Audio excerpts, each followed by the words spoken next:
Welcome to Supply Chain Today with Ralph Henderson. I am so excited today to be here with two-time Super Bowl winning champion kicker Jeff Reed from the Pittsburgh Steelers. Today, we're going to talk about volatility, uncertainty, complexity, and ambiguity.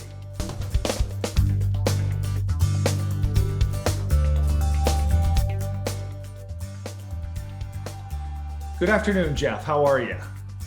What's going on, man? Thanks for having me.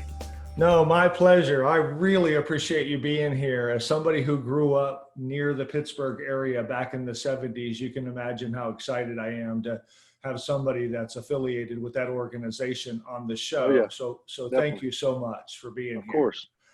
So before we get into the supply chain stuff with the volatility and uncertainty, tell the listeners just a little bit about you, as far as your NFL career and just you as a person. Give us a little background. Basically, I grew up a Kansas City Chiefs fan, so that'd be sounding weird to a Steelers audience. Right. I was born in Kansas City, Missouri, lived in Olathe, Kansas, and Moore, Oklahoma. When I was 10 years old, my parents moved my sister and I here to Charlotte, North Carolina, where I live. I'm currently 41 years old. Played in the NFL from 2002 to 2011. First team being the Saints, next 9 years with the Pittsburgh Steelers, where I won 2 championships. Very blessed to do that, because that's really why you play the game, or why you should play the game. Absolutely. And then played a little bit of time with Mike Singletary and the 49ers, Alex Smith, Troy Smith, those Patrick Willis, those guys. And then went to preseason in 2011 with Seattle. So just because we're pushed for time, that's pretty much how my career went. Yeah, no, I got to tell you, that's fascinating. And, with my affiliation with the NFL through the Carolina Panthers in the entertainment area, I have a small taste of kind of what that world looks like, but it's really fascinating. And I know everybody appreciates just how well the production's put together. And obviously, what a big deal putting the game together is. But I don't think unless you're really a part of that, you really appreciate that as much. And because of that, I think as we get into this topic of VUCA, and for those of you who maybe aren't as familiar, VUCA is an acronym that came out of the Army War College in 1987 that stands for volatility, uncertainty, complexity, and ambiguity. And it really is about the differences and what happens in the different industries on volatility and uncertainty, and how we can manage that and how we can do a better job. And with what we're going through right now, it's on the front of everybody's mind. But as you heard, it's been around for quite a while. And so you might be asking yourself, what does a professional NFL kicker have to do with the supply chain? Well, I'm going to answer that question for you, because we don't just have a NFL player. We don't just have a kicker. We have an NFL kicker, and nobody deals with volatility and uncertainty as much as an NFL kicker. So Jeff, when you hear volatility and uncertainty as it relates to the NFL and your position, what do you think about? Well, according to most people, anyone can kick a football, right? So that's the best part about it all. Until you go out there and literally, I've done it numerous times and tried to help them, and they're like, "Man, this is tough." Well, because we all have our talents, and in this world that I played in and coach in now, you have 1.3 seconds as a place kicker on a field goal or extra point attempt to be successful, and your job is, you got 10 other guys that have to do their job before you have a chance.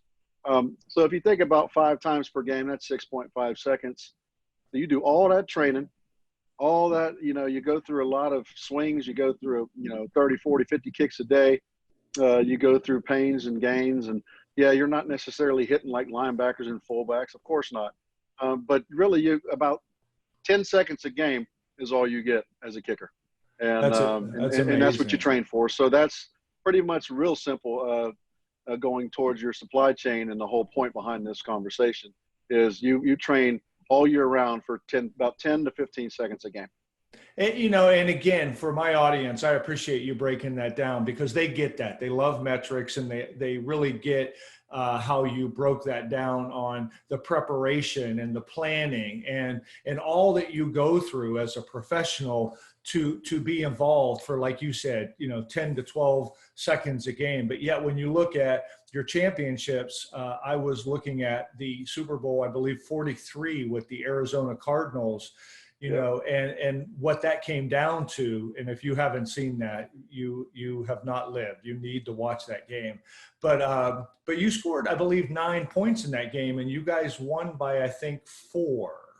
So when you think about the 10 seconds you were involved in that game, pretty important 10 seconds. And that relates directly to the supply chain and how important these areas are that may seem like they're smaller or less significant, but to the overall chain, it is very important. When we come back, I want to hear how what you did in the NFL kind of shaped your life and some of the camaraderies you might have had, and maybe a story about what it's done for you now and kind of going forward with your life. And with that, we'll be right back. You have a great product. It's better than your competitors, so why doesn't it sell better? Your competition has great name recognition. Why don't people know who you are? If you want to have the market share your competitors have, you need to let people know who you are. You have a story the market needs to hear. But how do you cut through all that noise out there? A goldfish has an attention span of 9 seconds, but your customers will only spend 8 looking at your site. If they don't see something interesting, they're gone. So give them something interesting. Video can capture the imagination of your customers and tell your story in a way nothing else can. And it can keep your customers' attention for minutes instead of seconds. We can help you craft your story to be irresistible to the market.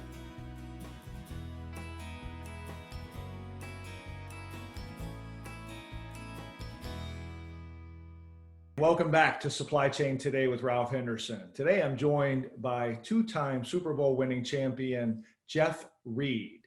It's such a pleasure to have you here, Jeff. We're talking about volatility and uncertainty in the supply chain, and we've been dealing with this for a long time. When you look at technology and you look at labor, and now you look at what's going on with a pandemic, lots of volatility, and it's something that we are prepared for but not prepared for. And I'd love for the audience to hear maybe a story from you as a professional NFL kicker.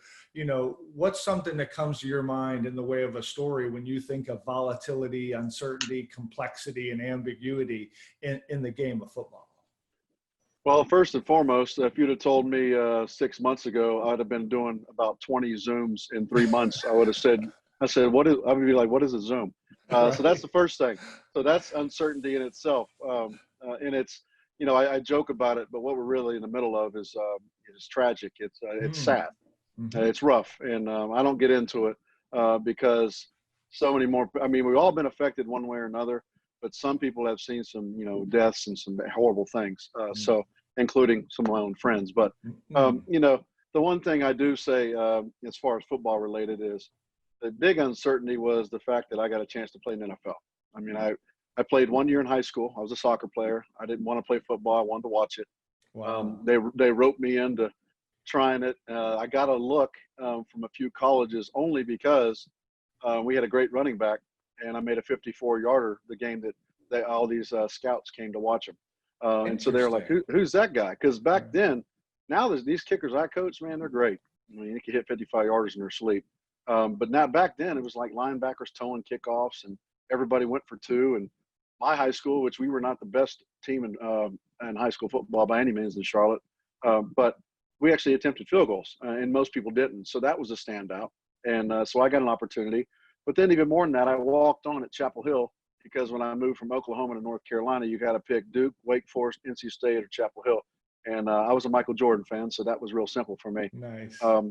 So I walked on there for journalism degree and a minor in communications, and I got both. So ultimately, that's why I went to that school. Mac Brown was my first coach, who obviously today you see how great they are turning their program around. Unfortunately, he went to Texas, but great for him.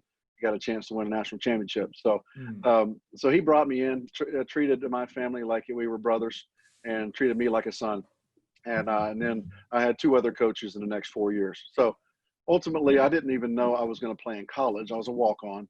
I didn't get a chance to get on the field and actually play in a game besides a practice game until my 4th year. So I was, pushing 22 years old and 21 years old basically. And so I played 1 year in high school, about almost 2 seasons in college, and had to beg a scout at our pro day at Chapel Hill to watch me kick because everybody was there to watch Julius Peppers, Ronald Curry, and Ryan Sims. So you talk about uncertainty. I had a lot of friends say, "Oh, you're gonna play in the league, man. You're doing great." I said, "What league? Arena League? Hopefully, if I get a shot, or maybe some semi-pro league where you got to buy your own pads and stuff." I mean, I didn't know, and so that was a quicker story, the uncertainty of even making the NFL. And then Right. once you do get that shot, I didn't go to any combines. I didn't get drafted. I don't even know if I was really on anybody's board, so to say. I was just a guy trying to make it. And deep down inside, I have a will that I will never give up until, if something's up, like my NFL career, it's over, unfortunately for me. I wish I could go back tomorrow, but it's not going to happen. I mean, you have some really great young talent now, and that's just the way it goes. Right. Man, I got to tell you, that is a fantastic story. And I loved it for 2 reasons. One, I could feel your will and your passion. And that's something I talk about quite a bit, actually. The other thing is, I like that you talked about the running back in high school and Julius Peppers in college, because it goes to what I say all the time, which is you are who you hang around. So just make sure you're hanging around some good people, right? So especially on that day. Yeah, no, that's right. Yeah, no, that's I was his biggest fan then too. that is fantastic. No, that's great. And I really appreciate that. And you do have the 2 championships, and, that is something that obviously that's what you do it for, in supply chain.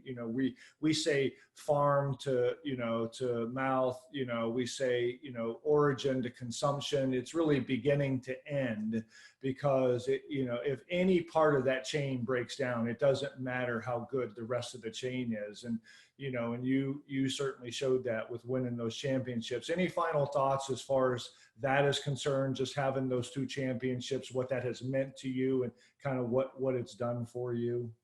Well, I mean, obviously it's something. I mean, you can make it. I know a lot of people that make a lot of money, and a lot of people have a lot more money than I do. So you can talk about money all day, and yeah, it helps you pay bills, and yes, you get to take some vacations or buy a vehicle or buy a house that some people can't afford. But ultimately, money goes away, and when you pass away, you can't take your money with you. But when you have 2 huge pieces of jewelry that you earned at the highest level of football, or just professional sport in general, or anything. Man, a class ring is pretty cool. You earned that, getting your degree, but ultimately, or graduating, I should say. But, ultimately, you play the game to win championships. I mean, That's right. because everyone has people trying to take a bite out of their pockets. But ultimately, I tell friends all the time, jokingly, I said, because everyone thinks you're an instant millionaire if you played in the NFL and you never Right. spend money. That's just how people think. I said, you know what? If you see me one day in a bus stop, just give me a blanket, or maybe offer me your shower or something. I'll have my 2 Super Bowl rings on either way, Nice. because that's what those mean. I mean, I hide them from myself, so I can't really find them myself until I do a motivational speech or a charity event. But ultimately, that's why you play the game. Nice. Thank you so much. I really appreciate you being here. And it just means the world to me, because of the fact that you are in a position that, we do, kind of have fun with. But at the end of the day, it's really needed. And, the pressure that you feel is what the pressure a lot of the folks in the supply chain are feeling right now. But that perseverance, that will that you talked about is so important. So thank you for being a part of this. I really appreciate it. And I wish you the very best. And certainly we'll give everyone your information or how to get a hold of you with what you've got going on right now. And thanks again, and have a wonderful day. Yeah, thanks for having me. And if you need anything else, man, I'll be around. Appreciate that.